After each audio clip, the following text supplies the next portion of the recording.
Hello and welcome to Happy Foot, Sad Foot, your LAFC gateway drug and the only LAFC podcast that forces teams to play on turf. I'm Travis Hellwig. I'm Darren Miller.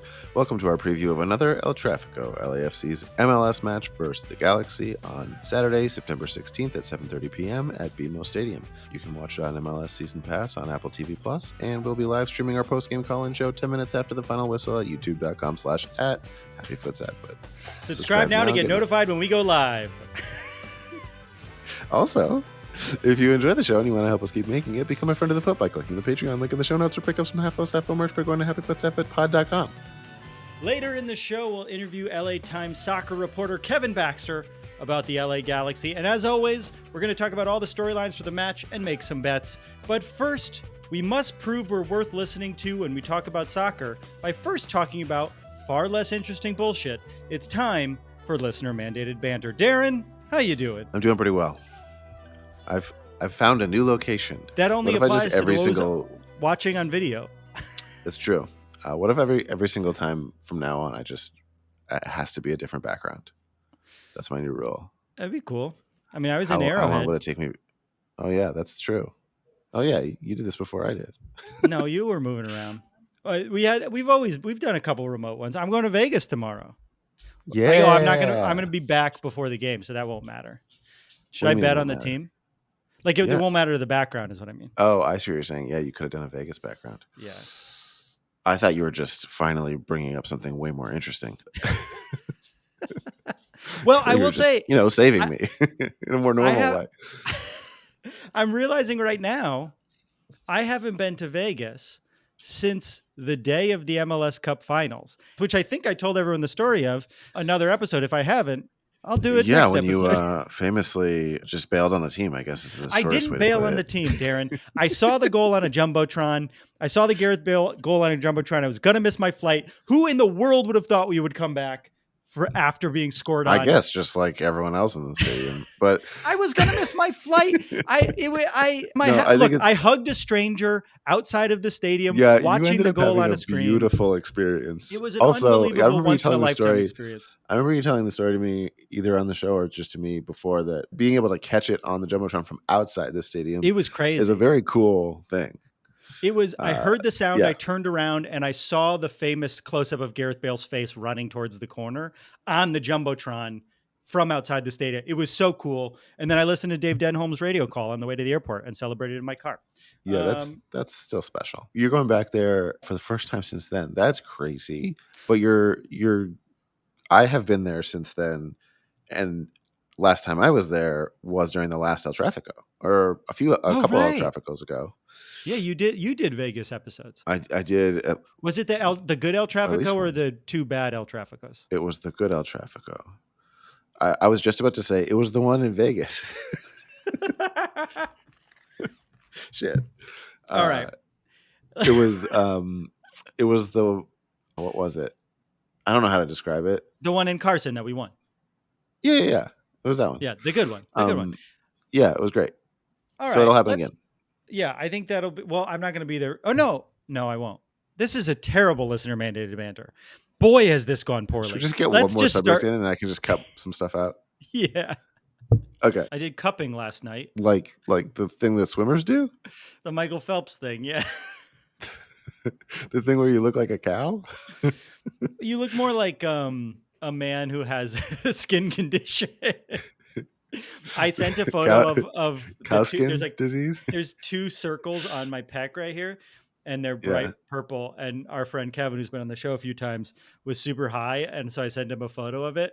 And he said, "What happened? Did someone slam an old-timey telephone down on your chest?" Like, that's something only a high person could come up with. That's great. How are your allergies doing, Darren? Can you tell? I feel like a freaking balloon. Here's what I want you to do. I want you to keep in, can we get one more subject in and I'll cut a lot of this out, and then me asking allergies and then me saying this, and then let's start the show. Yeah, good enough for me. This is the LAFC of listener mandated banters. I'll tell you that much. Disappointing lately? Hot and cold and annoying to do.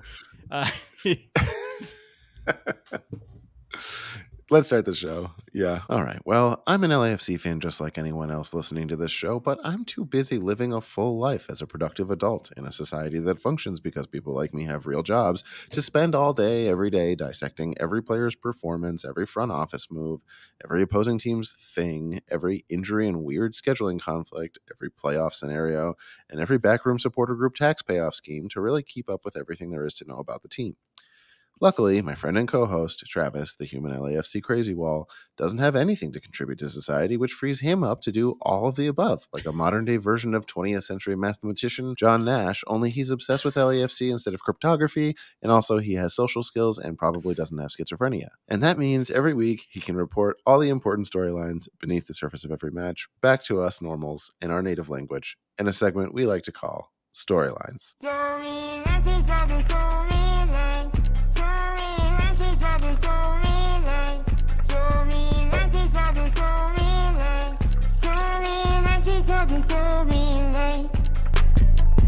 Couple of things, Darren. One, I Yes. think that was like the LA Galaxy of those intros where it started pretty weak, but it ended up really, really strong.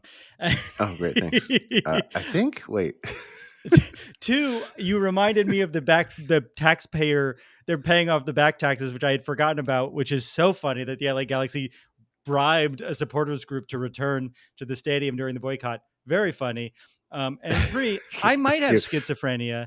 I did think the Truman Show was about me as a child for like 6 months. So that's a thing. People think that. Yes, but it's a mild form of schizophrenia, I feel like. Is it? I was going to say, I thought that what that is when people have that is just that. Like, it's like, oh, you're just someone who thinks that. And then like, it's called the Truman Show syndrome. Yeah. That's crazy. I thought I was alone. It just wore off. I at some point I was like, that's fucking crazy.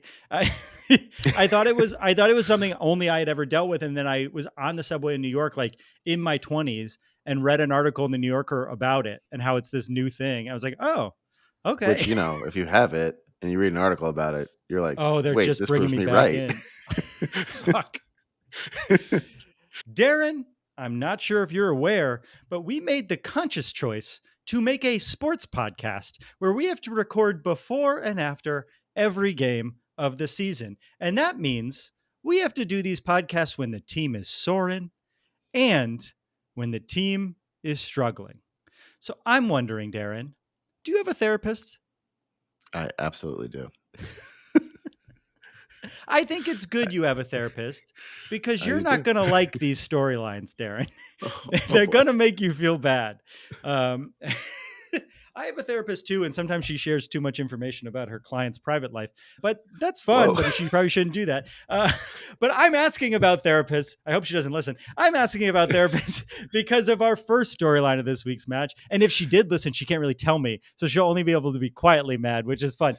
Why can't she tell? No, that's the thing that she can tell you. It's you. Yeah, yeah, that's true. Okay. I'm asking about therapists because of the first storyline of this week's match, Darren, which is this. Are we okay? And not the fans, because I know the fans aren't okay. I'm wondering, is the team okay? Genuinely, deep down, are they doing all right? Because I have absolute whiplash doing these pregame shows this season and week to week. Because before Miami, I was talking about how our team could beat any team in the league. Earlier in the season, I was talking about how we were the best MLS team of all time. I think we've all gone through these mood swings this season where it goes from, has there ever been a team better?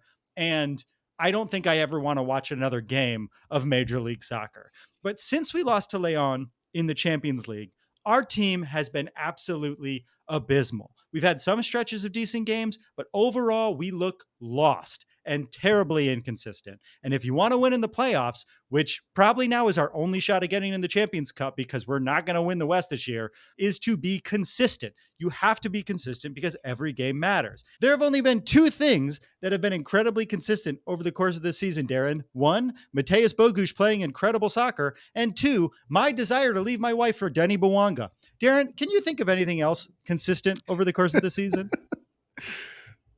Oof. Really? No. Boy.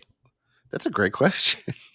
The second one, I guess for the first time ever, comes as a bit of a surprise to me that remains consistent. I mean, I think that's a steadfast, unconditional love that Yeah, sexual I could attraction, only it wish doesn't, upon. Yeah, it doesn't rest works. on whether he makes the pass. It works different, sometimes when someone does a bad thing, you like them more, We've lost That's true. 3 pretty important games in a row, and our hope of winning the West isn't seeming all that hopeful at the moment. In our last 3, we've scored 2. You like how fast I moved on? In our last 3, Oh we've yeah, scored it's 2 uncomfortable. goals. In our last 3, we've scored 2 goals and given up 7 in those games. 7 and 2 in our last 3 games. Not great for a team that used to win 3-0, 4-0, 7-1. This skid feels a little different than the one earlier in the season because at least we had a good excuse then. The number of games, the insane schedule, it's still early in the season, but we only have 7 regular season games left, and our last match is just over a month away on the 21st of October. So even if we pull out a few of these games over this really tough month, you don't want to be inconsistent heading into the playoffs where you have no choice but to win every single game in a row. I keep saying this, but on paper, we're the best team in the league. But something just hasn't clicked this year. We're playing confused and without passion, and at times we're playing with what looks like desperation. And of course, we've been playing all season without our top scorer from last year, Chicho Arango, which brings us to our second Oh storyline of the no. match, Darren. Is it time to worry about Mario Gonzalez? I told you wouldn't like these. We've Oh, begged, this is we've tough, man. pleaded, we showed up at John Thorrington's door with one of those huge medieval maces, all because we wanted a striker, a number 9 that could replace our beloved Chicho Arango. And when Mario was signed, we were excited, thrilled even. He looked like exactly what we needed.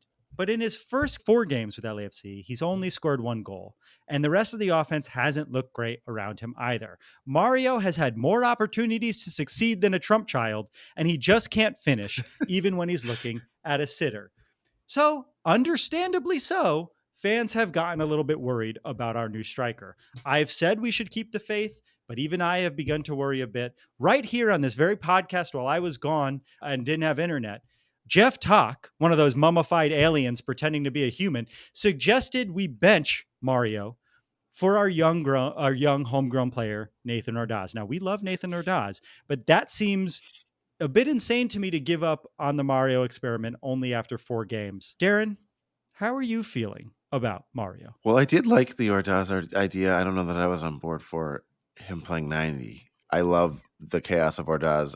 I believe if you go back and listen to that episode, Vince very quickly made a great point that we often see Ordaz doing the things we love seeing him do because of the circumstances he's able to go in and sort of cause trouble, and it gives him a certain advantage that he wouldn't have if he ended up having to play a full 90.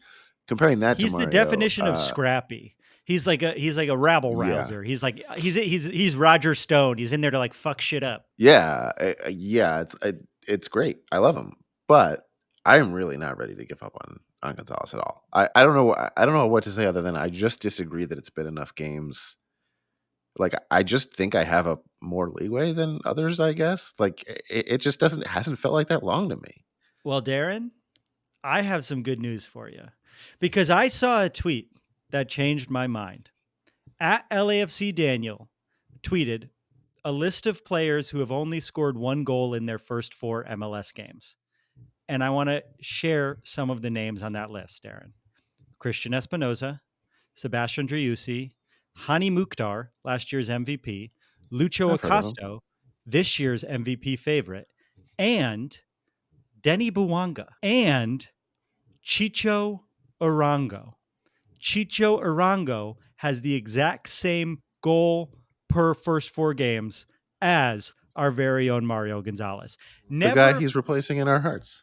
Yes, never before did I want to give someone more time than learning that he shares with Denny Bouanga and Chicho Arango a rough start. I remember people calling Bouanga B-Rod really early on. I remember people saying Chicho was a bust early on. I think it is a little worrisome that Bouanga and Vela don't look great next to Mario. I do think it's way too early for us to give up on Mario, and that storyline was what you call a head fake. I love Mario. I like him too. I really think these new guys, this came up on the post-game show, but I just really think the reps they've been able to get in so far just does not count to me as enough to be like, how come they're not performing? It just still feels like they're getting any other sport. You watch new guys come into a team and you're like, cool, let's see what happens in the next like month or two. Well, Mario isn't our only complication up front this week, Darren, which brings us to our third storyline of the match. A third storyline? I don't want to do this either, Darren. This seems miserable. You think I liked writing storylines for a game I'm terrified to go to? Which brings us to our third storyline of the match, you piece of fucking garbage, which is this. I have a question, though, because I think Bouanga, not passing to Vela, and before that, not passing to other people, it's just like, I feel like it signals that maybe he wouldn't be as supportive if you guys were together, you know? So he's a selfish. I'm not going to say lover, but he's a selfish partner. Yeah, that's what I'm. Yeah, it's like his style of play might suggest it might be a bit of a red flag. That like, so that's why I'm a little surprised that it like that has remained steadfast. Anyway, back to the third storyline. Darren, sometimes you like it when people are mean to you. But Mario isn't our only complication up front this week, which brings us to our third storyline of the match, which is this. Will our international players be back in time for the match? See how I'm going to get to what you were just talking about? As of writing this, we have not gotten official word as to whether or not our players off an international break will be back in time for the match. Dolo was coy when he was asked about it in a press conference on last Thursday, and he said he does know whether or not they'll be back in time for Tráfico, but he won't be sharing that info. It was funny. It seemed like he really resents having to do those interviews. And as we said last week, 5 players were gone on team duty: Daniel Maldonado, Christian Torres, Kiki Oliveira, Stipe Buke, and of course, the man we were just talking about, Denny Bouanga, who we haven't seen since the game against Miami. And in that game, I don't know if you remember, Darren, he had a bit of a puke. Now,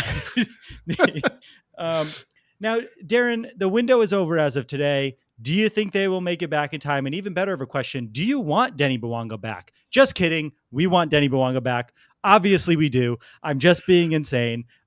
He's the best player on our team, but his flaws have been showing. The better question I want to ask you, Darren, is do you think he can handle the pressure of an El Tráfico immediately following melting under the pressure of the Miami game? Do I think he can? I don't know. I would like to be optimistic. I will be optimistic if this factors into my bet and forget it later. It's a little preview for that. Stick around. I think it was very helpful that he like took a game off, was in a completely different universe of a team and a situation. Now he's coming back into another big game right away. I think he wants nothing more and is focused on nothing more than thorough and concise redemption. And so I think this is a really good situation to achieve that. He's going to go down on his partner after being yelled at for not going down on his partner. Listen, it says explicit. We can say whatever we want. It says explicit. We check it off every time, guys. We haven't gotten the kid that should be for kids in a while, so I think we're good. Now, as our team finds itself in disarray, I think it's important to finally talk about the biggest storyline of the match, Darren, which is this.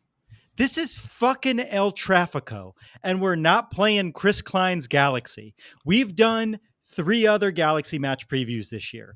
3, because we canceled one, and then we've had 2 other games. And I've said it in all of them. El Tráfico games are different. They just are. I've also said in all of them, if you don't call it El Tráfico or you get mad when people call it El Tráfico, you're fucking stupid. Go back and listen to our first episode. I think we lost some listeners in that first episode when I said that. But I think that's insane. I could not agree more with that sentiment. It's just funny. It's stupid. Let it be stupid. It's fine. It's not even that stupid or funny. Like, it's not even that unserious. Like, there's traffic in LA. It's not even that much of a joke. Like, the Subway series is a thing. Do people think that's a silly thing? It's not silly. It's just stupid. It's It's just stupid. a And unique thing about the city. I think there's a small percentage of fans, and I don't think this is most fans. There's a small percentage of fans who take this very seriously in a way that is like, I'm willing to fist fight strangers over this. And those people don't want the biggest game of the year to be defined by some sort of like jokey, feels like kind of MLS 90s like dumb thing. And I'll say to that, we're Yeah. past that. Okay. The league is Well, I past think that. lucky for our viewers and listeners, we are full of nuance and complexity as human beings, and we can both take this team and these games seriously and, not be wound so tight about everything. And if you're one of those people who are going to fight over a sport, you should get a therapist. Why do we have the therapist? Yeah, that's true. I think we're pretty well adjusted, at Compared to least on you, this issue. motherfuckers. I'm not saying I'm that's the one who everyone who walked in doesn't like on El two other Trafico. random dudes fighting in a restroom at the last El Trafico, and then the guy whose shirt got torn had to ask for his daughter back. So I don't know. I feel like we're right. Yeah. Look, that was a tangent just to say El Trafico is a good name. And just because Taylor Twellman and Alexi Lawless and I agree on that doesn't mean it's bad. But El Trafico games are different. They just are. And the Galaxy are much different than any of the other times we faced them this year. The roles are kind of reversed since the beginning of the season. LAFC is struggling to secure points, and the Galaxy have been surging since they fired Chris Klein. As you know, Darren, the Galaxy had their worst start to the season in club history this year, with a massive boycott to fire Chris Klein, their president and star of the hit 90s sexual assault comedy American Pie. And then they did fire Chris Klein. It is a sexual assault comedy, if we want to think back to it. They did fire Chris Klein. Yeah, it's a bunch of friends who commit to sex crimes together. sex crimes by the end of senior year. Before we graduate, we got to commit a sex crime. The 90s really were different, man. So they did fire Chris Klein. Then they beat us at the Rose Bowl. And then someone called me and you gentrifiers because we tweeted that we didn't like the Rose Bowl because it's hard to get out of. Which is still my favorite insult that we've been called since starting this is gentrification FC. Since the Galaxy beat us in that game on July 4th, they have been playing much, much better as a team. We're going to go more into depth with that in our interview with Kevin Baxter after this. But since July 4th, they've only lost a single regular season MLS game, and they've been undefeated in their last 4. And while they're still placed pretty low on the table is tight. They are currently only 4 points out of the playoffs. That's more than enough time for a team playing well in a tight table to get to the playoffs. Tight table. It's a tight table. Tight table. It's a tight table. It's the kids' table at Thanksgiving. Baby, that's a tight table. It's like any Thanksgiving table, when someone brings like an extra person, you got to find that chair in the garage. Yeah, you find the folding chairs and then you cram them in there. And then, you might end up being the person with the, you're straddling one of the table legs. Tight table. Ooh, that's a tight table. That's a tight table. If unrestrained, we could do a good 15 minutes on tight table. Honestly, Travis and I are the best people to do a 20-minute episode on just the concept of tight table. We're hitting our that's a tight table. Right now. I don't know why. I don't know how. What a tight table. My goodness. So they have new players that have infused them with energy, and Ricky Puig, the Payaso himself, has been playing his best soccer since he joined MLS. Payaso. He has become the star that the Galaxy actually thought he could be. And on top of that, we know that the LA Galaxy are just a different team when they play LAFC, and our play against them has been inconsistent over the years. While we have their number in the playoffs, in the regular season, they have beaten us 7 times, and we've only beaten them 3 times, and we've drawn them 5. That's not great as a record. We know El Trafico will have a lot of goals. We know El Trafico will have a lot of lead changes. We know El Trafico will feature a fight in a bathroom where you'll see someone ask someone else to hold their baby. But what we don't know is what LAFC team is going to show up on Saturday to fight for our season. Darren, how are you feeling about the team and about yourself now that we've made it through those treacherous storylines? Oh, man, that was a tough journey. It's just made me more scared. You do a great job with these because I get like equal parts terrified and also amped for the game to happen. So now I think the problem is that I have to wait like a few days before it. Like what needs to happen is you say these things to me, and then I turn, and the game is happening right away.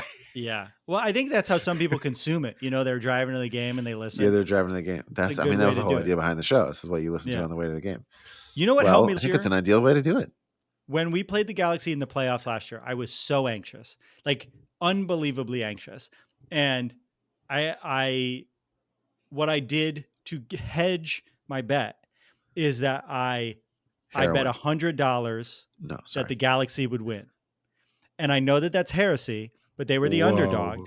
And so I knew if LAFC won, I would be ecstatic. And if we lost, I at least would have won like $250. And so I was like, no matter what, I'm not going to feel as sad as I know I would be if we had lost and we won anything. What And I would you lost have- that $100 and I was ecstatic. What would you have done with all that blood money? Giving it to the Saudis. They need it. I liked when they cut up that journalist. Those are our stories. Kevin Baxter is going to listen to his first episode of this show and be like, exactly. what He's the gonna be like, fuck what did I do?" sign up for?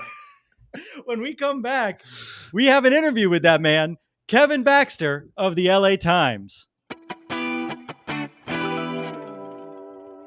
He has contributed to 3 Pulitzer Prize winning series for the LA Times and the Miami Herald, and has worked at the LA Times for 27 years, where, among other things, he is their longtime soccer writer. Please welcome to the show, the legendary Kevin Baxter. Kevin, thank you for being here. Hey, thanks for the invite. So I wanted to hit it right on the head as we started, Kevin. There's a bit of a misconception within the LAFC community, myself included, before I reached out to you, around your role at the LA Times and the fact that you co-host Corner of the Galaxy pod or partially co-host that podcast. People think that means you're an LA Galaxy fan, and I want to give you the opportunity to speak directly to our people as to why that is not the case.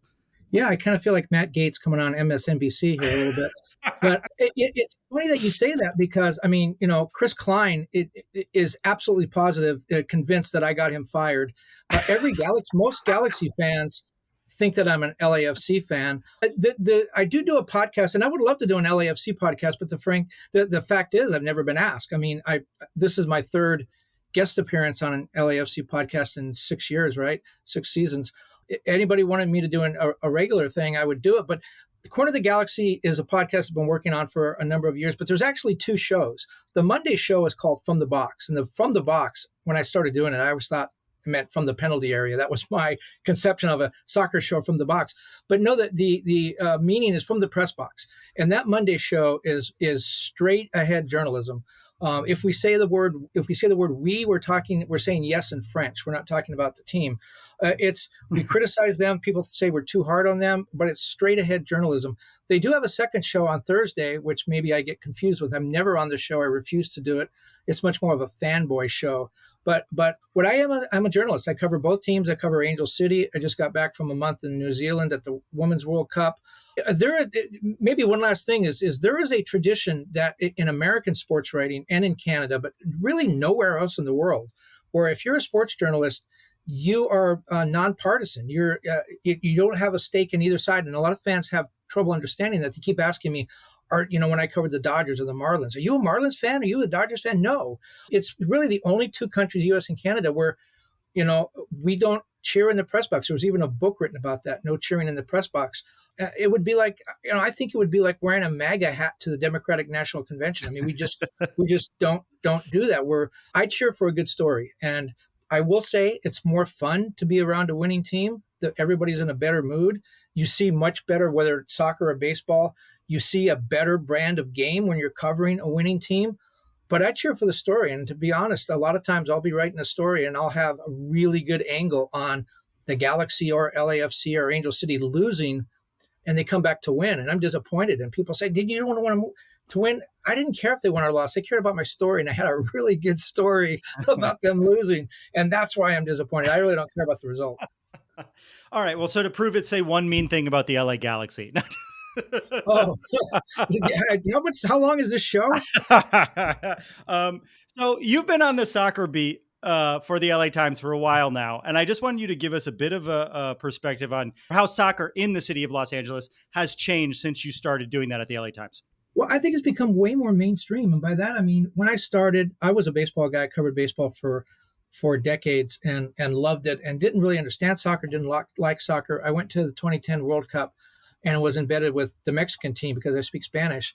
And when we came back, our regular soccer writer, Graham Jones, retired or was pushed into retirement, depending on your viewpoint. But in any case, they said, you've been to a World Cup, you do soccer. And I was like, oh my God, I don't understand anything about it.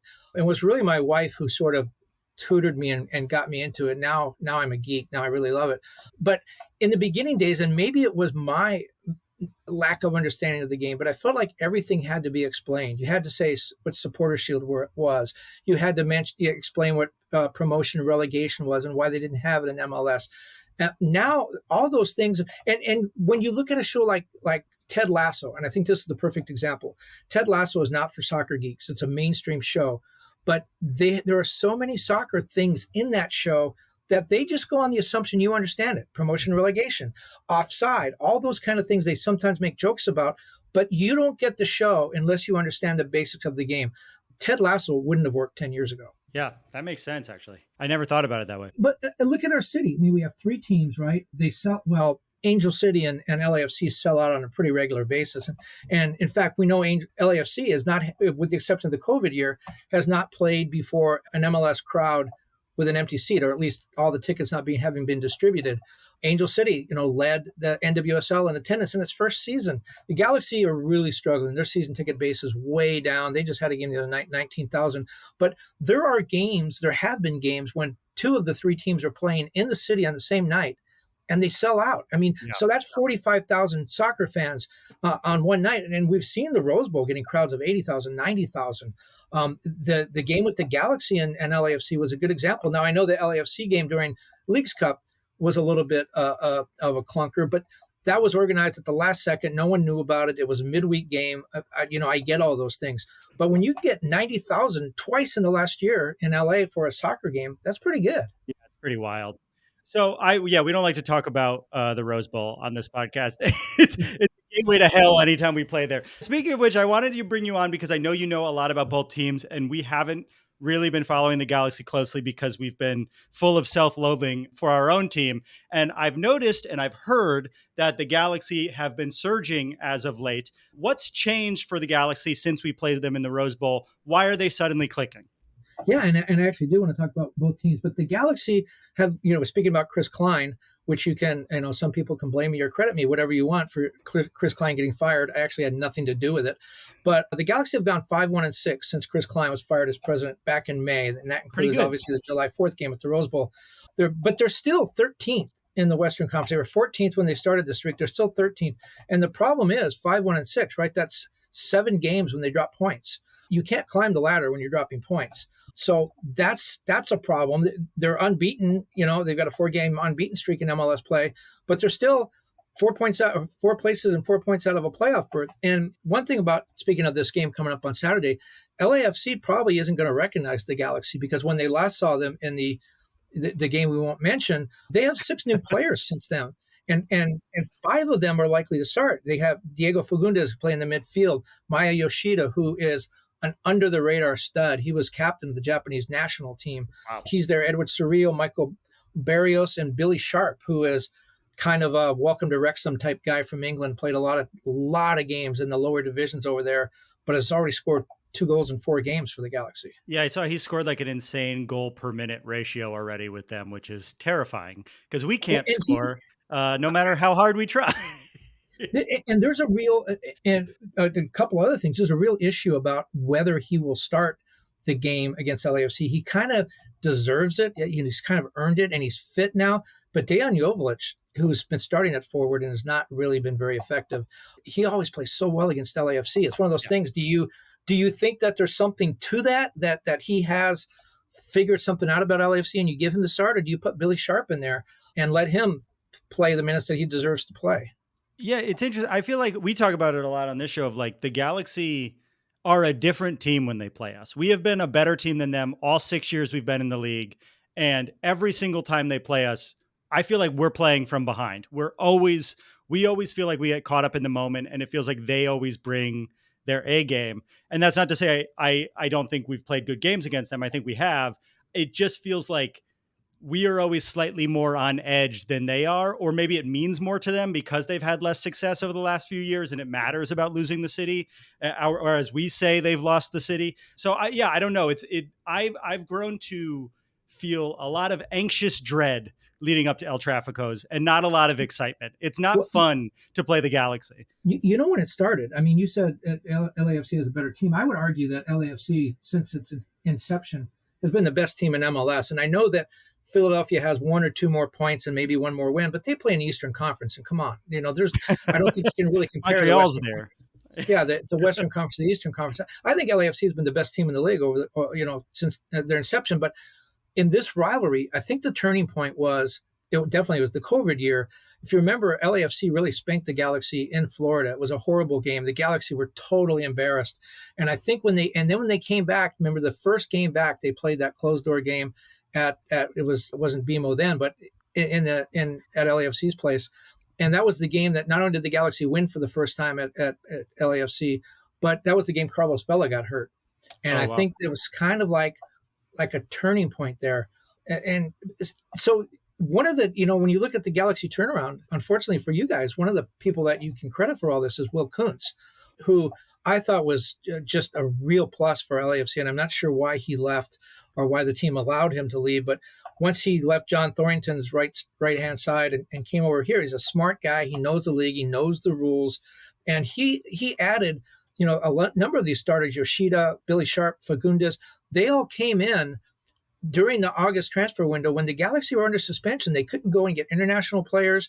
They were fined $1 million. It was probably the best transfer period in several years. How did they work that? Was it because it was not a transfer? They were a free agent? Is that what happened? Correct. It was in the case of Billy Sharp, he was a free agent. In the case of Diego Fagundes, they did a trade. He didn't need a transfer certificate because he was already in MLS. There were all these limits, and we were trying to figure out what is he? The other journalists, what can he possibly do? What can Will Kuntz do? Probably just right off the season. Let's just let it go. And he didn't. He had to thread a needle, and he did that. And on top of all that, he just sold Efrain Alvarez to Tijuana for $2.2 million. That means his whole transfer window was free.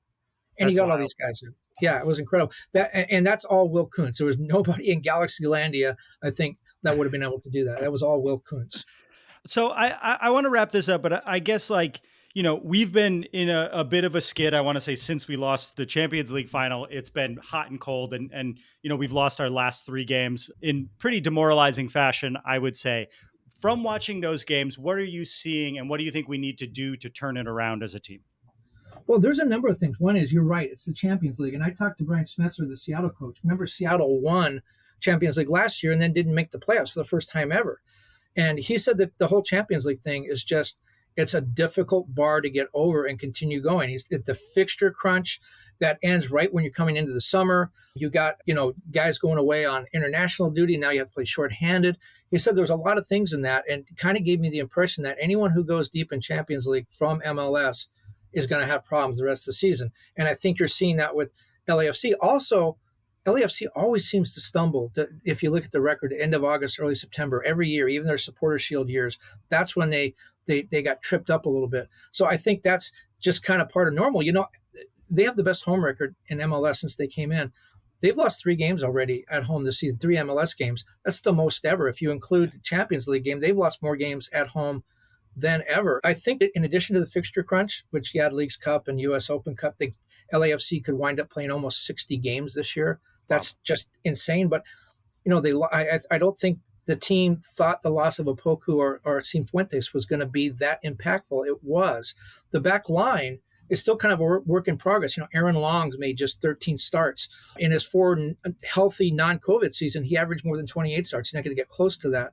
Murillo's started only 9 times. Hollins had played 4 positions in the back line. And so you say, okay, well, Aaron Long, 13 starts is pretty good. He's going to wind up with 17 or 18. That's most of the games. Yeah, but when he's in there and Hollins has played another position and Murillo's gone and everybody just has to adjust to everybody, I just think that Steve Cherundolo has not had that ability to write down, especially a back line, but a starting lineup of the same 11 guys day in and day out, and it's just causing a lot of guys to have to adjust. I expect LAFC is going to pull out of this. I expect them to make a long run in the playoffs, but they need to build momentum going into the playoffs. If they're scuffling going into the playoffs, it's going to get really tough.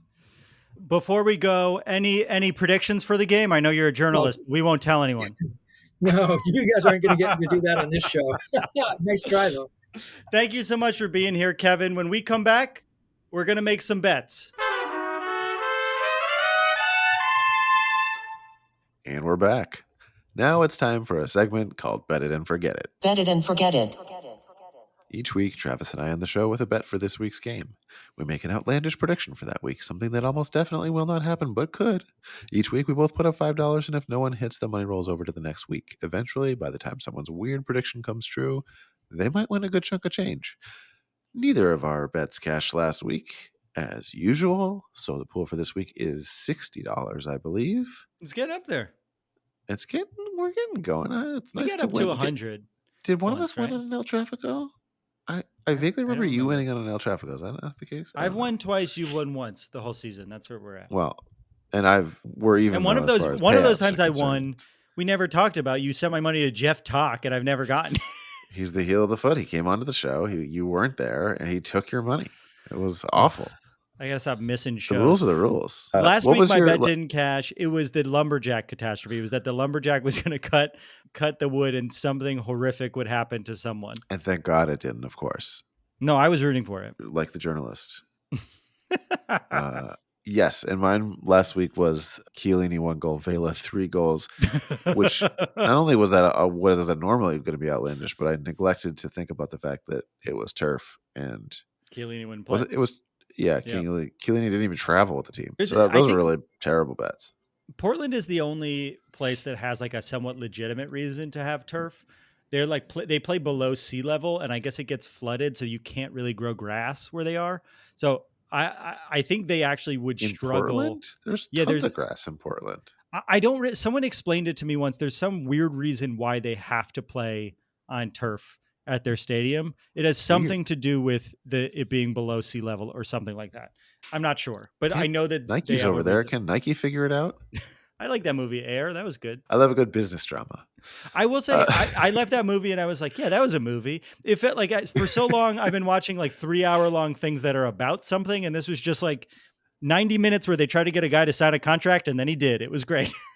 That's true. I do miss those movies. I don't need amusement park rides. Movies Those cool are the too. 90s movies we got to bring back, not American Pie. We need some just straightforward adult dramas that last 90 minutes and are about no socio-political issues. I totally agree with that.